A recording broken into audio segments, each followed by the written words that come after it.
Welcome to Aadhi's kitchen. இன்றைக்கி ஒரு சூப்பரான இன்ட்ரெஸ்டிங்கான ரெசிப்பிங்க. குஸ்கா, எம்டி பிரியாணி அப்படிலாம் சொல்லுவாங்க. இது முஸ்லீம் வீட்டு குஸ்கா. எப்படி செய்கிறதுன்னு நம்ம பார்க்க போகிறோம். இது ரொம்ப ஈஸி, ரொம்ப டேஸ்டியாக இருக்கும்.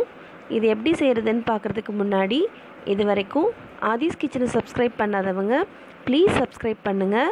பக்கத்துலேயே இருக்கிற நோட்டிஃபிகேஷன் பெல்லையும் ப்ரெஸ் பண்ணிக்கோங்க. அப்போ தான் நான் போடுற வீடியோஸ் உடனுக்குடனே உங்களை தேடி வரும். இப்போ வாங்க எப்படி செய்கிறதுன்னு பார்க்கலாம். இப்போது நான் ஒரு 3 டம்ளர் போல் பாஸ்மதி அரிசிங்க நல்லா கழுவி 20 நிமிஷம் தண்ணியில் ஊற வச்சுருக்கேன். ஒரு குக்கரில் 2 டேபிள் ஸ்பூன் எண்ணெய் ஊற்றிக்கோங்க. அதில் 2 கிராம்பு, 1 ஸ்பூன் ஜீரகம், ஒரு பிரியாணி இலை போட்டிருக்கேன். ஒரு 3 பச்சை மிளகாவை கீரி உடச்சி போட்டிருக்கேங்க. இதோட ஒரு 3 பெரிய வெங்காயத்தை நல்ல தகடாக நறுக்கி போட்டிருக்கேங்க. நம்ம பிரியாணிக்கெல்லாம் நறுக்குவோம்ல, அது மாதிரி நறுக்கிக்கோங்க. இதோட ஒரு அன்னாசி பூ போட்டுக்கிறேன்.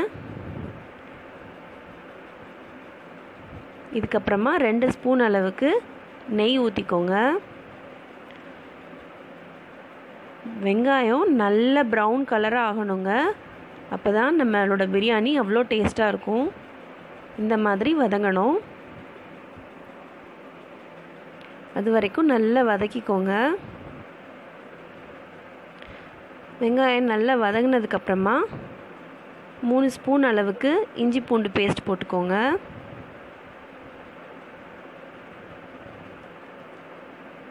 இது குஸ்கா ரொம்ப டேஸ்ட்டாக இருக்குங்க. எம்டி பிரியாணின்னு சொல்லுவாங்க. அவ்வளோ டேஸ்ட்டாக இருக்கும். குழந்தைங்களுக்கு, பெரியவங்களுக்குன்னு எல்லாரும் விரும்பி சாப்பிடுவாங்க.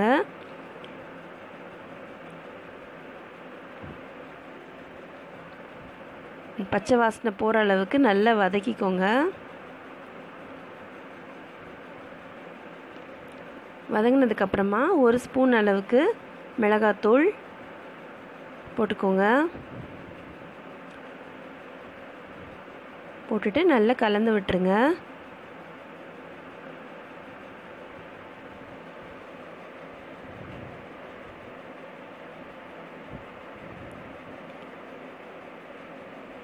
அதுக்கப்புறமா ஒரு 3 ஸ்பூன் அளவுக்கு தனியாத்தூள் போட்டுக்கோங்க. போட்டுட்டு நல்லா கலந்து விட்டுருங்க.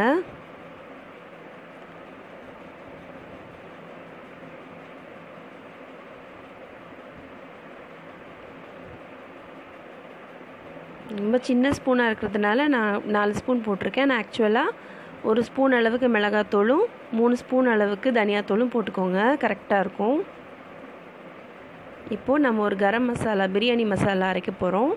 அதுதான் அந்த குஸ்காவோட டேஸ்ட் நல்லா எடுத்து கொடுக்கும். இதை செய்கிறதுக்கு ஒரு 7 லவங்கம், கிராம்பு எண்ணெய் விடாமல் வறுத்துக்கணுங்க. அப்புறமா ஒரு 7 ஏலக்காய், அப்புறம் 4 பட்டைங்க, பெரிய பட்டை, அதை உடச்சி போட்டிருக்கேன். இதை நல்லா வாசனை வர்ற அளவுக்கு வறுத்து குறைன்னு மிக்சியில் அரைச்சி வச்சுக்கோங்க. இப்போது வெங்காயம் வதங்கிருச்சு. இந்த மசாலா, பிரியாணி மசாலாவை இதில் போடுறோம். இந்த பிரியாணி மசாலா போடுங்க கண்டிப்பாக. அப்போ தான் நம்ம முஸ்லீம் பாய் வீட்டு பிரியாணி மாதிரி நல்ல ஃப்ளேவராக இருக்கும், நல்லாயிருக்கும். இப்போது ஒரு கைப்பிடி அளவுக்கு புதினா இலைங்க நறுக்கி போட்டிருக்கேன்.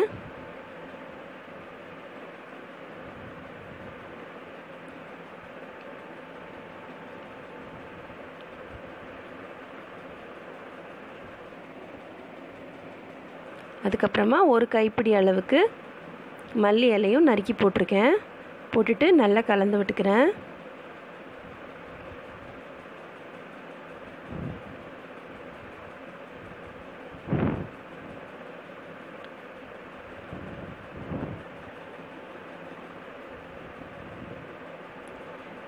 இதே மெத்தடில் நீங்கள் வெஜிடபிள் பிரியாணி செய்யலாம், எக் பிரியாணி செய்யலாம். இப்போது நான் 2 தக்காளிங்க, குட்டியாக இருக்கிற தக்காளி எடுத்திருக்கேன். பெரிய தக்காளின்னா ஒரு தக்காளி கூட போதும். போட்டுட்டு நல்லா கலந்து விட்டுக்கிறேன்.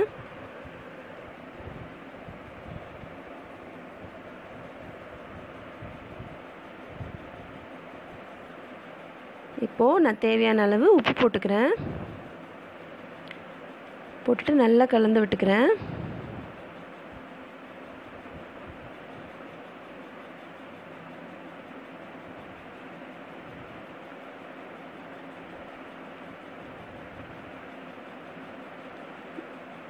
இந்த குஸ்கா ஒரு தடவை ட்ரை பண்ணுங்கள், உங்களுக்கு ரொம்ப பிடிக்கும். இப்போது உப்பு போட்டதுக்கப்புறமா ஒரு சின்ன கிண்ணத்தில் 1/4 கப் அளவுக்கு, ஒரு சின்ன கப்பு 1/4 கப் அளவுக்கு ஃப்ரெஷ்ஷான புளிக்காத தயிர் ஊற்றிக்கிறேங்க. இந்த குஸ்கா ஒரு தடவை ட்ரை பண்ணிங்கன்னா அடிக்கடி செய்வீங்க. பசங்களுக்கு பெரியவங்களுக்குன்னு எல்லாருக்கும் ரொம்ப பிடிக்கும்.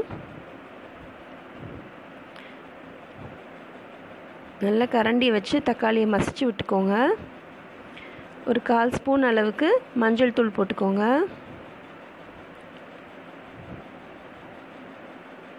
போட்டுட்டு நல்லா கலந்து விட்டுருங்க. எப்படின்னா அந்த எண்ணெயும் நெய்யும் வந்து பிரிஞ்சு வர்ற அளவுக்கு வதக்கணும். அது வரைக்கும் மிதமான சூட்டில், மீடியம் ஃப்ளேமில் வச்சு வதக்கிக்கோங்க, இல்லைன்னா தீஞ்சு போயிடும். ஸோ பார்த்து மிதமான சூட்லேயே வந்து வதக்கிக்கோங்க. இந்த மாதிரி எண்ணெய் கசிஞ்சிருச்சு பாருங்கள்.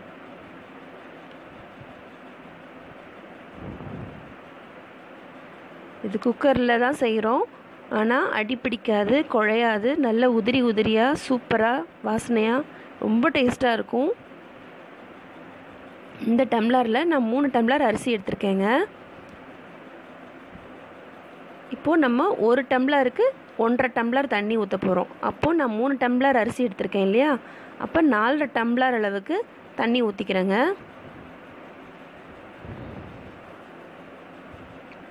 இருபது நிமிஷம் ஊற வச்சுருக்கோம். கரெக்டாக 1க்கு 1.5 அளவு தண்ணி. நான் 3 கப் அரிசி எடுத்திருக்கேன், அதனால் 4.5 கப்பு தண்ணி ஊற்றிருக்கேன்.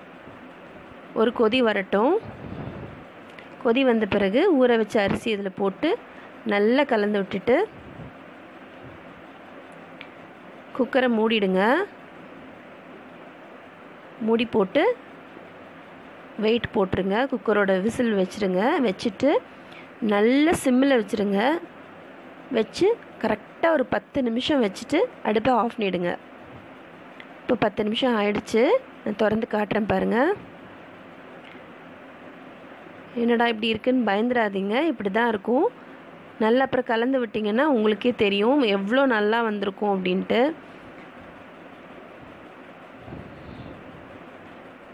இந்த ஓப்பன் பண்ணும்போது வீடு ஃபுல்லாக கமகமன்னு வாசனை வந்துடுங்க. இப்போ நான் சொல்கிற அளவு வந்து பெரியவங்கன்னா 3 பேர் தாராளமாக சாப்பிட்லாம். குட்டீஸ் அப்படின்னா ஒரு 4 பேர் சாப்பிட்லாம்.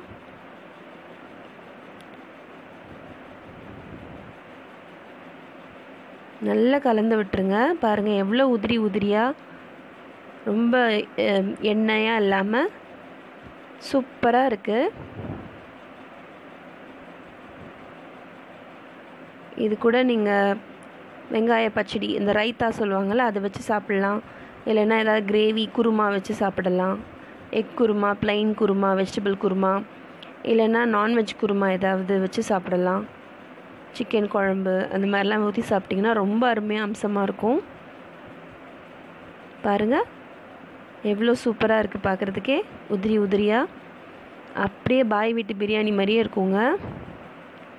பாருங்கள் எவ்வளோ நீளமாக உதிரி உதிரியாக கலர்ஃபுல்லாக இருக்குது. பார்த்த உடனே சாப்பிடணுன்னு தோணுது பார்த்தீங்களா? இதை கண்டிப்பாக ட்ரை பண்ணி பாருங்கள்.